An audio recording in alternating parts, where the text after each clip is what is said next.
This afternoon, I'm laying out my plan to ensure that the United States will be the crypto capital of the planet and the Bitcoin superpower of the world, and we'll get it done. If crypto is going to define the future, I want to be mined, minted, and made in the USA. It's going to be. It's not going to be made anywhere else. And if Bitcoin is going to the moon, as we say, it's going to the moon, I want America to be the nation that leads the way. And that's what's going to happen. So you're going to be very happy with me. All right. After being sworn into office on January 2025, President-elect Trump will have the option to restructure the leadership of the Securities and Exchange Commission, SEC. This possibility will be available to him. This is something that the incoming president commits to the cryptocurrency business that he will accomplish on day one. On the other hand, the particular choices that are open to him will be determined by the acts taken by the current chair of the SEC, Gary Gensler, whose term will end in June of 2026. Commissioners of the Securities and Exchange Commission are appointed by the president and have to be confirmed by the Senate. If Gensler follows the established pattern and resigns before the day of the inauguration, President-elect Trump will propose a new seat for the SEC chair, subject to confirmation by the Senate. It is also possible that the issue may grow more complicated in the near term if Gensler chooses to remain, but this will have very little to no effect on the situation in the long term. Within the following paragraphs, we will examine the various scenarios and discuss the ramifications that they will have for the cryptocurrency business over the next few months. More specifically, we respond to the queries that are listed below. As a result of Gensler's resignation, the commission would consist of 4 individuals. It is expected that President Trump will submit a nomination for a new commissioner who will most likely serve as the chair to the Senate for confirmation. It would not be necessary for the Senate to vote on the nomination of a chairperson, since President Trump would choose one from among the current commissioners while the nomination process is still in progress. 2. In this hypothetical situation, it is quite probable that President Trump would appoint either Commissioner Hester Peirce or Commissioner Mark Ayeta to the position of acting chair. If the commission were to reach a deadlock with a vote count of 2-2, it would mean that no contentious rulemaking or enforcement actions would be voted on until the 5th commissioner joined, which is a process that we anticipate may take many months to complete. However, the position of acting chair would be responsible for overseeing the day-to-day operations of the SEC personnel. When it comes to cryptography, the acting chair may instruct staff members to a preliminary stage in the process of developing future crypto rules.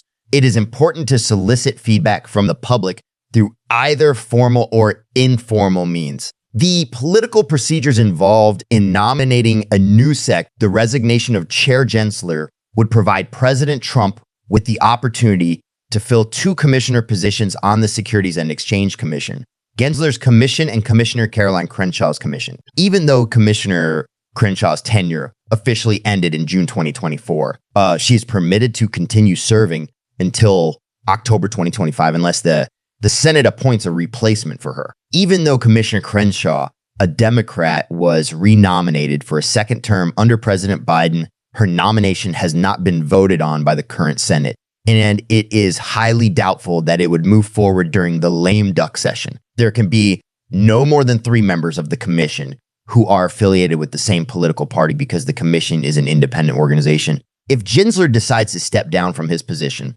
President Trump is expected to propose a Republican or an independent who agrees with President Trump's economic policy to occupy the position that is presently held by Commissioner Crenshaw. The term of Crenshaw would conclude in 2029. The President of the United States will most likely take advantage of this chance to nominate a person of his choosing to serve as the chair of the agency. If Gensler decides to walk, however, he also has the option of designating either Commissioner Peirce or Commissioner Ayeta as chair and merely nominating a 3rd Republican commissioner for the Senate's approval. This is another option that he has. With the present seat held by Gensler set to expire in 2026, it is quite likely that Commissioner Crenshaw or another Democrat will be appointed to fill the vacancy. Before the day of the inauguration, Gensler will have enormous incentives to just quit his position. Gensler is accustomed to operating the agency as chair and directing the agenda, which is an important point to note. If he continues to serve as a commissioner, his position would be something of a symbolic act